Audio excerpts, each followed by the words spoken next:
সবাই এখন একটাই কথা বলে, সময় নেই। কিন্তু সত্যিই কি আমাদের হাতে আল্লাহর জন্য সময় নেই? আমরা ভুলে গেছি যে প্রতিটা সেকেন্ডই আসলে আমাদের জীবনের সবচেয়ে দামি সম্পদ। আমরা তা নষ্ট করছি। আপনারা দিনে ৬-৭ ঘন্টা রিলস আর স্ক্রোল করেন। এই সময়টা কি শুধু বিনোদনের জন্য তৈরি হয়েছে? রাসূল সাল্লাল্লাহু আলাইহি ওয়াসাল্লাম বলেছেন, কিয়ামতের দিন 4টি প্রশ্নের উত্তর না দিয়ে এক পাও নড়া যাবে না। ফজরের সময় অ্যালার্ম বন্ধ করে ফোন নিয়ে শুয়ে থাকি। নামাজ কি শুধু কবরের দিকে পা বাড়ানো বুড়োদের জন্য? মা বাবার কথা শোনার সময় নেই, কিন্তু প্রতিটা নোটিফিকেশনে আমাদের চোখ ঠিক আটকে যায়। কুরআন হয়তো আমাদের শোকেসে যত্ন করে রাখা, কিন্তু প্রিয়জনের মেসেজ পড়াই আমাদের আসল কাজ। এই মূল্যবান সময়গুলো যখন হাতে থাকবে না, তখন এই অপচয়ের জন্য শুধু আফসোস করবেন। সোশ্যাল মিডিয়ায় আমরা যাই লিখি না কেন, সব কিছুর হিসাব কিন্তু আল্লাহ নেবেন।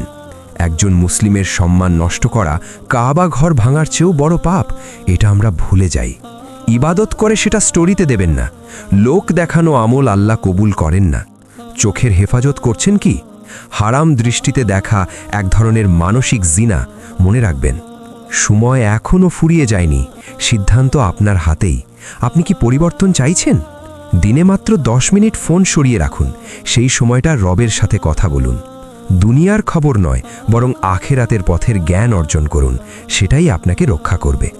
যখন আল্লাহর সাথে আপনার সম্পর্ক ভালো হবে, তখন আপনার হাতে কম সময়েও বরকত চলে আসবে। আপনার এই দামি ফোনটা কবরে আপনার সাথে যাবে না। কবরের প্রথম রাতটা আপনার আসল পরীক্ষা। মৃত্যুর পর কি শুধু রিলস আর লাইকগুলোর জন্য আফসোস করবেন? উত্তরটা মন থেকে খুঁজুন। হে আল্লাহ, আমাদের সময়ের অপচয় থেকে রক্ষা করুন এবং ইবাদতে আমাদের মন দিন। এই সত্য কথাটি যদি আপনার মনে লেগে থাকে, তবে ভিডিওটি আপনার বন্ধুদের সাথে শেয়ার করুন।